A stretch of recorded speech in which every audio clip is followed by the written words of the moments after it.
नमस्कार, कौन बनेगा प्रधानमंत्री? मैं अभिसार शर्मा। वो कार्यक्रम जिसमें धमक होती है दिन के बड़े राजनीतिक मुद्दों की।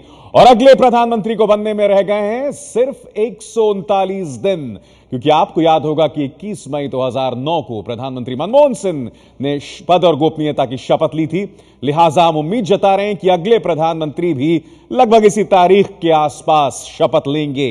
तो जैसे कि हमने कहा, दिन के बड़े राजनीतिक मुद्दों पर हमारी निगाह होती है, और आज हम निगाह डाल रहे हैं दो बड़े राजनीतिक मुद्दों की, जिसका अनायास जो है राष्ट्रीय स्तर पर भी गूंज सुनाई दे रही है। केजरीवाल के बड़े फैसले, सीएजी के मुद्दे पर ऑडिट को लेकर जो है जिस तरह से उनके और पावर कंपनीज के बीच ठन गई है, और कल जो उन्होंने तमाम फैसले लिए। और आम आदमी पार्टी की नकल क्या कांग्रेस भी कर रही है? नकल का आलम यह है कि संजय निरुपम ने अपनी ही पार्टी को धमकी दे डाली है। यानी सियासत किस तरह से चल रही है उसका एक नमूना आपके सामने है।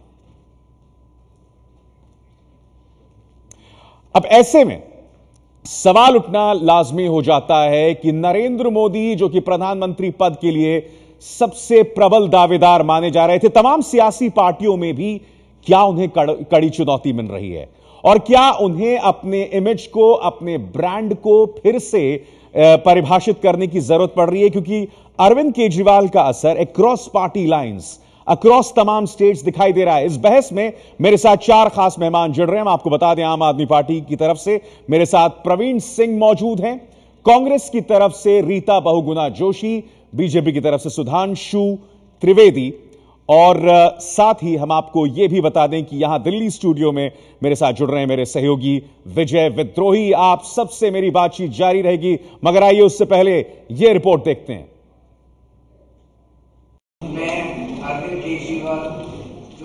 विधानसभा सत्र शुरू होने से पहले 48 घंटों में बिजली और पानी पर दो बड़े फैसले लेकर अरविंद केजरीवाल ने खलबली मचा दी है। विपक्षी पार्टियां, खासकर बीजेपी, खेमे में ज्यादा ही हलचल है। इन फैसलों पर राज्यसभा में विपक्ष नेता अरुण जेटली ने अपने ब्लॉग पर क्या लिखा, देखिए। सब्सिडी कोई तय रकम नहीं होती है और जनता के जिस हिस्से को इसका फायदा मिलता है उसकी पहचान भी नहीं हो सकती है। सब्सिडी से सरकार न तो दाम घटा सकती है न ही लागत। इससे मौजूदा दरों को बनाए रखा जाता है। इसमें करदाताओं के पैसे का इस्तेमाल एक वर्ग को सब्सिडी देने में होता है। जितना आप सब्सिडी देंगे उतना ही आपको टैक्स बढ़ाना पड़ेगा। कोई भी सरकार छोटे समय में फायदा उठाने के लिए सब्सिडी का रास्ता अपनाती है। इससे आने वाले कल पर बोझ बढ़ता है। जेटली के बयान से साफ है कि बीजेपी में खलबली मची हुई है। बीजेपी को डर है कि कहीं केजरीवाल उनकी राह का रोड़ा न बन जाए। डर होना लाजमी है। केजरीवाल ने यह भी कहा है कि वो तो आए ही हैं बीजेपी और कांग्रेस को राजनीति सिखाने। कांग्रेस जो है मुंबई की, वो डिमांड कर रही है कि बिजली के दाम बढ़ाएं। मैं बहुत खुश हूँ और जिस तरह एक तरह से बेस एक्सपैंड हो रहा है और एक इन्फ्लुएंस हो रहा है, शायद दूसरी पार्टी भी खींचना चाह रही है। जैसे जब आप पावर चार्जेस के लिए आप लोगों का जैसे मूवमेंट चला और अब इम्पैक्ट भी दिख रहा है, तो दूसरी पार्टी भी चाह रही है that perhaps using the same incentive they would also be able to cash in. मैं तो कह ही रहा था जी, राजनीति करना हम सिखाएंगे इनको। बीजेपी को डर है कि जिस तरह से केजरीवाल ने दिल्ली में उनका खेल खराब किया, उसी तरह लोकसभा चुनाव में भी कर सकते हैं। लोकसभा की ऐसी कुल 131 सीटें हैं जहां केजरीवाल कांग्रेस विरोधी वोटों का बंटवारा कर सकते हैं। लोकसभा की कुल 543 सीटों में से 200 सीटें ऐसी हैं जहां शहरी या अर्ध शहरी वोटरों का प्रभाव है, और इन इलाकों में केजरीवाल लोकप्रिय माने जाते हैं। आप पार्टी की दिल्ली में जीत एकदम अचानक, बिना संगठन के, बिना बहुत साधन के, ये बताता है कि लोग उबे हुए हैं और जरा भी विकल्प उनको दिखाई दे तो वो उसकी तरफ आएंगे। तो अब किसी भी पार्टी को, मुझे लगता है कांग्रेस हो या बीजेपी हो, उसको इस चुनौती को अगर स्वीकार करना है तो उसको अपने अंदर भी ये बदलाव करने पड़ेंगे। नरेंद्र मोदी को बीजेपी ने चुनाव प्रचार प्रमुख की जिम्मेदारी दी जून में, और सितंबर में उन्हें प्रधानमंत्री पद का उम्मीदवार बना दिया। मोदी ने अपनी रणनीति में सोशल मीडिया यानी फेसबुक और ट्विटर को शामिल किया, लेकिन केजरीवाल यहां भी मोदी को टक्कर दे रहे हैं। टीवी और अखबार में मोदी और उनके भाषणों को खूब जगह मिली, लेकिन केजरीवाल भी टीवी और अखबार की सुर्खियों में बने रहते हैं और मोदी से पीछे नहीं। सड़क पर अगर बीजेपी कार्यकर्ता उतरते हैं तो केजरीवाल सड़क के सिकंदर माने जाते हैं। केजरीवाल जैसे चंदा मांगते हैं, उसकी देखा देखी बीजेपी ने 1 वोट 1 नोट का नारा दिया है। धीरे धीरे हम देख रहे हैं कि ये सारी पार्टियां जो हैं जनता की पॉलिटिक्स करना तो भूल ही चुकी थी। इनको तो ये लगने लगा था कि भाई पॉलिटिक्स का मतलब होता है कि बस जनता की वोट किसी तरह से भी उनकी वोट बटोर लो, संसद बन जाओ, एमएलए बन जाओ, सरकार बना लो और उसके बाद लूट मार करके सरकार चलाओ। अब धीरे धीरे इनको आम आदमी पार्टी से समझ में आ रहा है कि भाई पॉलिटिक्स होनी क्या चाहिए। जहां तक नरेंद्र मोदी के प्रचार का तरीका है तो जून से लेकर अब तक एक जैसा ही है, यानी कि कांग्रेस के खिलाफ आग उगलना। अटल बिहारी वाजपेयी जी ने छत्तीसगढ़ बनाया तो सबसे पहले छत्तीसगढ़ किसके हाथ में गया था? क्या ऐसा खूनी पंजा फिर से चाहिए आपको? अब ऐसे में 125 सीटों पर बीजेपी बनाम कांग्रेस की सीधी लड़ाई को केजरीवाल त्रिकोणीय लड़ाई में बदल सकते हैं। सवाल उठता है कि क्या मोदी को किसी नए आइडिया के साथ आना पड़ेगा? मेरे ख्याल से जरूर परिवर्तन होना चाहिए, क्योंकि जिस तरह से ये रणनीति कामयाब हुई है उसके बारे में आपको सोचना चाहिए, उसका जवाब देना चाहिए और एक जवाब दिखाई भी दे रहा है। बीजेपी के बहुत सारे समर्थक कह रहे हैं कि हम अब घर घर जाके लोगों से वोट मांगेंगे, लोगों से सीधी बात करेंगे, जो काम आपने बहुत सफलता से दिल्ली में किया। तमाम खास मेहमान मेरे साथ बने हुए हैं। सुधांशु त्रिवेदी, चाहे हरियाणा सरकार हो, समाजवादी पार्टी हो, लेफ्ट भी केजरीवाल का लोहा मान रही है। ऐसे में 2 बड़े सवाल, क्या नरेंद्र मोदी को खुद को री इन्वेंट करने की जरूरत है और खुद नरेंद्र मोदी क्या केजरीवाल से कुछ सीख सकते हैं?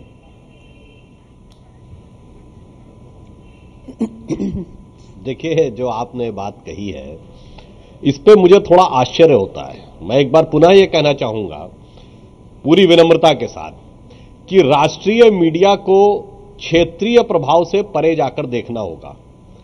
राजस्थान और मध्य प्रदेश में जो हमारी जीत हुई है, बूथ लेवल पर कार्यकर्ताओं ने जो कार्य किया था और घर घर पहुंच के जो कार्य किया था, और ऐसा नहीं निरंतर जाकर वहां से जो फीडबैक मिल रहा था, उस सबकी एक महत्वपूर्ण भूमिका रही है। इसीलिए मैं पूरी विनम्रता से कहता हूं कि दिल्ली के परे जाकर भी देखिए कि कहां पर क्या कार्य हुआ है। आज आप कह रहे हैं 1 मैन 1 वोट 1 नोट का सिद्धांत हमने आम आदमी पार्टी से सीखा। अरे भाई, जनसंघ के जमाने से यह हमारा स्टाइल भी रहा और ये हमारा स्थापित नारा था। नहीं, मैं सिर्फ दिल्ली की बात नहीं कर रहा हूं, इसलिए मैंने सवाल आपसे क्या किया था और हमें अपना स्टाइल सवाल मेरा क्या था आपसे, और दिल्ली, हाँ, मैं दिल्ली की भी बात करता हूं। सुधांशु सुनिए, न्याय सवाल मेरा आपसे ये था कि मेरा यही कहना है, दिल्ली में प्रभाव नहीं दिख रहा है। समाजवादी पार्टी भी किसानों के लिए बिजली की बात करती है, हरियाणा सरकार बिजली में कटौती की दामों की बात कर रही है। वहां निरुपम साहब ने तो और भी कमाल कर दिया, उन्होंने अपनी सरकार को धमकी दे डाली और वो भी एक तरह से बिजली के दामों को लेकर। तो सवाल यहां पर यह है कि अगर ये राष्ट्रीय दिल्ली का फिनोमिनन है तो हमें पूरे देश में किसी न किसी तरीके से इसका असर दिखाई दे रहा है और यह नरेंद्र मोदी के लिए चिंता की बात है। देखिए, ये जो आपका निष्कर्ष है यह मुझे एक पक्षी नजर आता है। जब चुनाव नजदीक आता है सब सरकारें इस तरह का काम शुरू करती है। बताइए, अभी Congress party food security bill तो इससे पहले लेके आई थी क्या? उस समय चुनाव परिणाम आ चुके थे क्या? डायरेक्ट कैश सब्सिडी की बात क्यों ला रहे थे? जो चुनाव नजदीक आता है, जो सरकारें ईमानदारी से काम नहीं करती हैं, वो चुनाव के समय खजाने लुटाकर वोटों को लुभाने का कार्य करती हैं। यह फिनोमिना सामान्य रूप से चुनाव आते हुए दिखाई पड़ रहा है। अब इसको यदि इसी नजरिए से प्रस्तुत करना है कि साहब वो अरविंद केजरीवाल का प्रभाव है, तो जो भी व्यक्ति विश्लेषण देना चाहता है वो स्वतंत्र है अपना विश्लेषण। विजय, आप ये कह रहे हैं कि राजस्थान और मध्य प्रदेश में बहुत प्रभाव रहा, लेकिन वो तो आपके सामने कांग्रेस थी और वो कांग्रेस जिसमें राज्य सरकार की एंटी इनकम्बेंसी और केंद्र सरकार की एंटी इनकम्बेंसी शामिल थी, उसको तो बीजेपी या मोदी परास्त कर पाए। लेकिन जहां दिल्ली में एक नया विकल्प जनता के सामने आया, वहां वो विकल्प केजरीवाल के रूप में दिल्ली में सामने आया, वहां जनता केजरीवाल की तरफ गई है। तो ये एक मोदी के लिए क्या महानगरों को देखते हुए एक खतरे की घंटी नहीं है?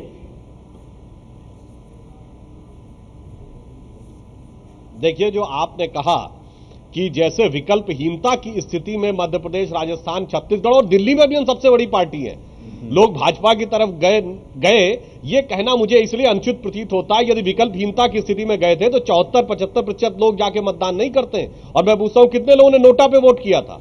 इसका मतलब ये सकारात्मक आपको बहुमत मिलता ना के खिलाफ भारतीय जनता पार्टी के पक्ष हमारे साथ और भी दिल्ली में नहीं, मैं दिल्ली में आ रहा हूं।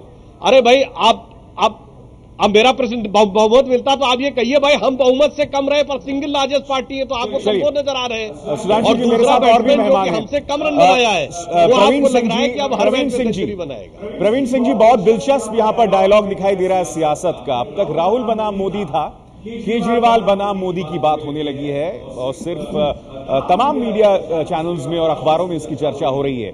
मगर सवाल ये कि अगर आप नरेंद्र मोदी को चुनौती देना चाहते हैं उसकी गढ़ में, तो क्या आप कलसारिया जैसे नेताओं का सहारा लेंगे गुजरात में, जो कि जनता के रिजेक्ट हैं, बीजेपी के रिजेक्ट हैं? तो क्या आप ऐसे चुनौती देंगे नरेंद्र मोदी को राष्ट्रीय स्तर पे?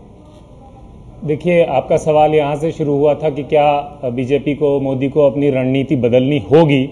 मेरा कहना है वो सवाल ही गलत है, बदलनी पड़ रही है। ऑलरेडी आप दिल्ली में देखें तो बीजेपी को अपना नेतृत्व ही बदलना पड़ा, क्योंकि अब ये बात होती है कि भाई बेदाग लोगों को आगे करना पड़ेगा। ये देखिए कि सडनली ये पूरा भ्रष्टाचार मिटाओ की जो धुन कांग्रेस और बीजेपी गाने लगे हैं, ये चुनाव के रिजल्ट के बाद ही गाने लगे हैं।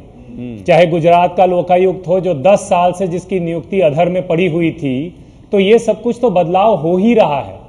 जनता के जो मुद्दे हैं, बिजली पानी के मुद्दों पे चर्चा हो रही है, उसके लिए तो रणनीति तो बदलनी। अब मेरे सवाल का भी जवाब दे दीजिए जी। सवाल यह कि अगर आप राष्ट्रीय स्तर पर नरेंद्र मोदी को चुनौती देना चाहते हैं, तो मैं अरविंद केजरीवाल के मुखारबिंद से कभी भी नरेंद्र मोदी की आलोचना नहीं सुनता। और जैसे कि मैंने जिक्र किया, गुजरात में आप जनता और बीजेपी के रिजेक्ट कलसारिया साहब को सामने ला रहे हैं, तो ये आप कैसे चुनौती दें? देखिए, हमारा वैसे भी व्यक्तियों की आलोचना करने से कुछ निकलने नहीं वाला है, बल्कि मेरा मानना है अगर ये डिबेट राहुल वर्सेस मोदी से शिफ्ट होकर राहुल वर्सेस केजरीवाल हो जाए तो ये हमारी एक हार होगी। मुद्दों की चर्चा होनी चाहिए। अभी भी दिल्ली में हमने चुनाव केजरीवाल के नाम पर नहीं जीता है। बिजली, पानी, रोजगार, महंगाई, लोगों के जो मुद्दे हैं, विकेंद्रीकरण, जैसे कि सत्ता परिवर्तन की बात नहीं कर रहे हैं, हम व्यवस्था परिवर्तन की बात कर रहे हैं। केजरीवाल को चेहरा बना के तो आपने चुनाव जीता है। केजरीवाल की पहल रही बन गई थी और झाड़ू ब्रांड केजरीवाल की वजह से बनी है। चलिए, हमारे साथ रीटा बहुगुणा जोशी भी बैठी है। रीटा जी, ये क्या हो रहा है कांग्रेस के अंदर? हरियाणा सरकार जो है वो बिजली के दामों में कटौती की बात करती है, और जो थिएटर ऑफ एब्सर्ड चल रहा है महाराष्ट्र में, वो तो बहुत ही हास्यास्पद है। आपके सांसद आपके मुख्यमंत्री को धमकी दे रहे हैं।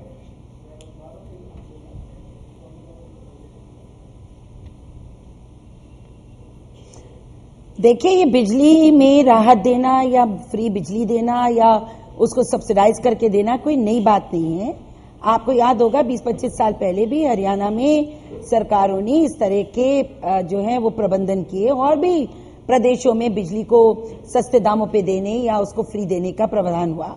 और आप कांग्रेस को क्या पूछ रहे हैं? जितना सब्सिडी 2-2.25 लाख करोड़ रुपए की सब्सिडी कांग्रेस पार्टी की और यूपीए की सरकार ने इस देश के वासियों को दी है, चाहे वो गैस की सब्सिडी हो, चाहे तेल की सब्सिडी हो, चाहे वो हमारे शिक्षक अधिकार कानून हो, मनरेगा हो, कहाँ नहीं सोशल सेक्टर में पैसे का प्रबंधन किया जा रहा है। तो ये कहना कि बहुत अजूबी चीज दिल्ली में हो रही है, तो आप तो कह सकते हैं, पर जिसने भी देखा, आपने सारी सब्सिडी दे के लोगों के कर्जे माफ किए, यूपीए की सरकार ने कर्जे माफ किए।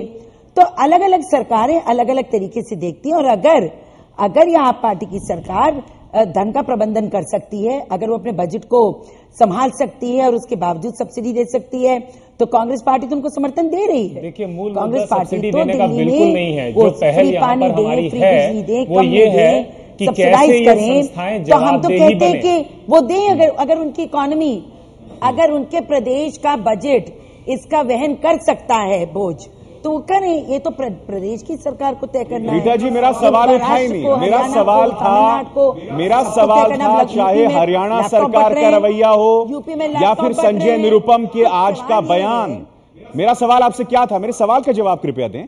जो मेरा सवाल था आपसे कि यहां पर असर दिखाई दे रहा है इस फैक्टर का, क्या आप उसे खारिज कर सकते हैं? संजय निरुपम ने, मैंने भी संजय निरुपम ने क्या कहा? उन्होंने कहा कि भाई एक पॉलिसी है कि जो कंपनीज हैं, जो बिजली की कंपनीज हैं, उनके प्राइसिंग में कोई दखल नहीं करेगा। और अगर दिल्ली की सरकार दखल कर पा रही है और सब्सिडाइज करके दे पा रही है तो आप भी इस पे विचार करिए। उन्होंने तो एक प्रोपोजिशन थ्रो किया कि आखिर किस तरह से, जबकि बिजली कंपनीज इंडिपेंडेंट है और कोई उनमें दखल नहीं कर सकता, दिल्ली की सरकार ने दखल किया। भाई आप भी देखो ये दखल कैसे आप कैसे करोगे? और ये कोई नई बात नहीं है। जब आप हर स्टेट में चले जाइए, हर स्टेट अपने तरह से कोई, लेकिन अभी सर इसमें एक बड़ा सवाल यह है कि आम आदमी पार्टी के लोगों से भी पूछा जाना चाहिए कि ये सब्सिडी की राजनीति ही चलाएंगे या कोई बड़ा एजेंडा है इनके पास? तो ये आप लोगों ने कुछ ज्यादा ही इसको हाइप किया हुआ है। बिल्कुल, यहाँ पर आपने ज्यादा हाइप किया हुआ है। सवाल ये, मैं जानता हूँ अभी सरकार को ज्यादा वक्त नहीं हुआ है, सरकार को ज्यादा वक्त नहीं हुआ है, उसे वक्त दिए जाने की बात है, जैसा कि आप भी मांग कर रहे हैं। मगर ये जो जल्दबाजी दिखाई दे रही है कि मेरे पास सिर्फ 48 घंटे हैं, मेरी तो सरकार गिर जाएगी, और उस चक्कर में आप तर्क को परे रख रहे हैं, व्यावहारिक कदम नहीं उठा रहे हैं और एक तरह से हार्ड सेल कर रहे हैं उस चीज को जो शायद मौजूद ही नहीं है। देखिए, ध्यान से देखा जाए कि ये बिजली में सब्सिडी की बात तो सेकेंडरी है। हमने पहले दिन आते ही सीएजी से पूछा कि भाई ये इन बिजली कंपनियों की ऑडिट होनी चाहिए। सीएजी ने एग्री किया है कि बिल्कुल हम इस ऑडिट को करेंगे और हम उसके लिए एक दूसरा स्टेप, क्योंकि जब हमने 71 मैनिफेस्टो दिल्ली में बनाए तो सभी कॉन्स्टिट्यूएंसीज में बिजली के बिलों को लेकर त्राही त्राही थी, तो हमने एक इंटरिम स्टेप के रूप में अगले 3 महीने के लिए जैसे बजट को देखते हुए उन परिवारों को जो कि 0 से 400 यूनिट तक कंज्यूम करते हैं, मतलब ये दिल्ली का नीचे का 80% वाला हिस्सा है, टॉप 20% को छोड़ते हुए एक इंटरिम राहत दी है, जिसमें भी 200 करोड़ की जो लागत आ रही है उसमें से केवल 61 करोड़ सरकार डायरेक्टली वहन करेगी। 4500 करोड़ का बकाया जो ये रिलायंस की कंपनियां सरकार को नहीं दे रही हैं, उसमें से 161 करोड़ काटा जाएगा। तो कई एक्सपर्ट्स का ये भी कहना है कि जिसको बैड डेट्स कहते हैं उसको रिकवर करने का ये एक्चुअली एक इनोवेटिव तरीका भी है। तो अगर आप देखें, सब्सिडी तो सेकेंडरी बात कर रहे थे, मुद्दा जिसकी हम बात कर रहे थे यहां पर, सुधांशु त्रिवेदी, वापस हम उस मुद्दे पर आएंगे। क्या आप मानेंगे जो महत्वाकांक्षा है बीजेपी की कि नरेंद्र मोदी, जिनकी तथाकथित लहर हम महसूस करते हैं शहरी और मफस्सिल इलाकों में, आपकी बड़ी बड़ी रैलियों की अगर हम बात करें, अगर उससे हम एक सबूत माने तो क्या आपको लगता है वो चमक फीकी पड़ सकती है? और उस बात की पृष्ठभूमि में क्या किसी नए आइडिया के साथ नरेंद्र मोदी को उतरना होगा? देखिए, पहले तो मैं कहना चाहूंगा, जैसा रीता जी से आप तक कह रहे थे कि थिएटर ऑफ एब्सर्ड चल रहा है, थिएटर ऑफ एब्सर्ड तो कांग्रेस में बहुत पहले से चल रहा है। आप देख नहीं रहे कि वो सरकार जिसके की सीबीआई में हलफनामा दाखिल करने पर चुप रहने वाले युवराज वो पर्चा फाड़ देते हैं एक्ट का, और इसके बाद वो महाराष्ट्र की सरकार के पास जाके कहते हैं, प्रेस वक्तव्य देते हैं कि आदर्श की रिपोर्ट वापस कर लेनी चाहिए। तो वो तो दुनिया देख रही है कि क्या थिएटर ऑफ एक्सपर्ट चल रहा। अब जो आपने कहा, आम आदमी पार्टी जो व्यवस्था परिवर्तन के झंडावरदार बने हुए हैं, आप देखिए कि वो व्यवस्था के साथ कैसे ढल रहे हैं। राजनीति का एक सिद्धांत होता है कि ना कोई स्थायी मित्र होता, ना कोई स्थायी शत्रु। तो आपने देखा, कल तक के दुश्मन कांग्रेस वाले उनके मित्र हो गए और उनके मित्र अन्ना उनके शत्रु हो गए। अब जैसे ही उन्होंने कुर्सी संभाली तो वो रेट घटाने की बजाय सब्सिडी पे आ गए, सब्सिडी पे आ गए। नहीं, क्यों थ्योरी में दूसरी बताता हूं, राजनीति में दूसरा सिद्धांत है। तो कहीं डर तो है? मुझे बताइए ना, ये जो विजय ने बात उठाई है, आप सुनिए ना, आप बात कर रहे हैं पूरी कॉन्स्पिरेसी हो रही है, एक होटल में बाकायदा मुलाकात हो रही है, आपने कांग्रेस के नेताओं के नाम तक अप्रत्यक्ष तौर पर ले दिए।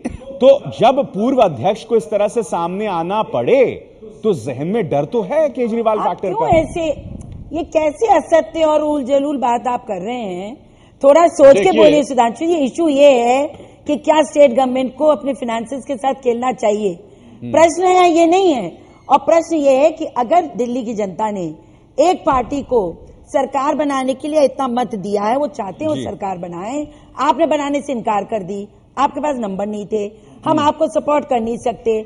आम आदमी पार्टी ने बड़े वादे किए हैं, तो अगर जनता के वादे वो पूरा कर सकती है और उसको अपनी इकॉनमी की परवाह नहीं है, आम आदमी पार्टी के साथ इसलिए गए हैं ताकि मोदी को रोका जा सके। ये तो वक्त बताएगा कि वो अपने बजट के साथ क्या खिलवाड़ कर रहे हैं। 530 करोड़ की सब्सिडी कांग्रेस की सरकार पिछले तक दे रही है। मैं इस सवाल पर रहना चाहता हूँ, रीता बहुगुणा जी और सुधांशु जी, मार्च तक मेरा सवाल वही था। घोषणाएं हैं, उनकी घोषणाएं 30 मार्च तक की हैं। वो तो 2014 के चुनाव देख रहे हैं। वो रीता तो वक्त बहुगुणा जी, ये बताएगा ना सवाल कि मेरा उन्होंने सुधांशु जी से था। इकोनॉमी के साथ, सुधांशु जी, सवाल आपके मेरा बजट आपसे के था। प्रोविजंस के साथ किस तरह का खेल किया रीता है, बहुगुणा जी, मैं आ रहा हूं वो तो आपके वक्त पास, बताएगा। मैं आ रहा हूं आपके पास। सुधांशु जी, सवाल मेरा आपसे था जिसका जवाब रीता बहुगुणा जी ने शुरू कर दिया था देना। सवाल यह कि जब पूर्व अध्यक्ष इस तरह की बात करते हैं तो या तो वो आम आदमी पार्टी के पुराने हमले से हताहत हैं, या फिर सीधी सी बात है कि वो फैक्टर जो है बहुत हावी है नरेंद्र मोदी की के पूरी महत्वाकांक्षाओं पर। देखिए, हावी देखिए, जो बात उन्होंने कही अगर आप देखें तो आज प्रत्यक्षम किम प्रमाणम वाली बात है कि भाई क्या ये दिख नहीं रहा है कि कांग्रेस ने आम आदमी पार्टी को सपोर्ट किया है? किस लिए किया है? तथाकथित सांप्रदायिक शक्तियों को रोकने के लिए, यानी हमारे रोकने के लिए। तो इसमें कहीं कोई संदेह है क्या देश की जनता को? अब मैं इसमें कह रहा हूं कि जो आप कह रहे हैं नरेंद्र मोदी जी का विकल्प बन सकते हैं, तो देखिए, एक मुद्दा आधारित आंदोलन होना और एक राष्ट्रीय दल होने के लिए आपको देश के आर्थिक पक्ष, न्यायिक पक्ष, सामाजिक पक्ष, सांस्कृतिक पक्ष, विदेश नीति, सुरक्षा नीति, सब पे आपकी स्पष्ट अवधारणा होनी चाहिए। अब ये आम आदमी पार्टी वाले बैठे, मैं इनसे पूछना चाहता हूं कि कल ही आपने अखबार में पढ़ा होगा रियाज भटकल ने मेरी बिल्कुल हमारी हर विषय पर स्पष्ट नीति है, हमारी भी बिल्कुल स्पष्ट नीति है। लोकसभा चुनाव में जाने के पहले 2 महीने में आपको पूरी स्पष्ट नीति अभी मिलेगी। मैं प्रश्न, मुझे अपना वाक्य पूरा करने दे महाराज, जब मैं बोल लूं तब आप मुझे मेरे प्रश्न का उत्तर दीजिएगा। मैं कह रहा हूं, अभी अखबार में न्यूज आई थी कि रियाज भटकल ने यह कहा कि वो पाकिस्तान से स्मगल करके छोटा न्यूक्लियर बम लाना चाहते थे। ये कांग्रेस की यह नीति है कि आतंकवाद के विरुद्ध कोई कानून नहीं होना चाहिए। वो आईपीसी की धाराएं जो ना, चोरी, डकैती, स्मगलिंग की, उससे काम चलता है, मगर छुटपुट घटनाओं, छेड़खानी से शुरू होने वाले कम्युनल वायलेंस के लिए स्पेशल एक्ट होना चाहिए।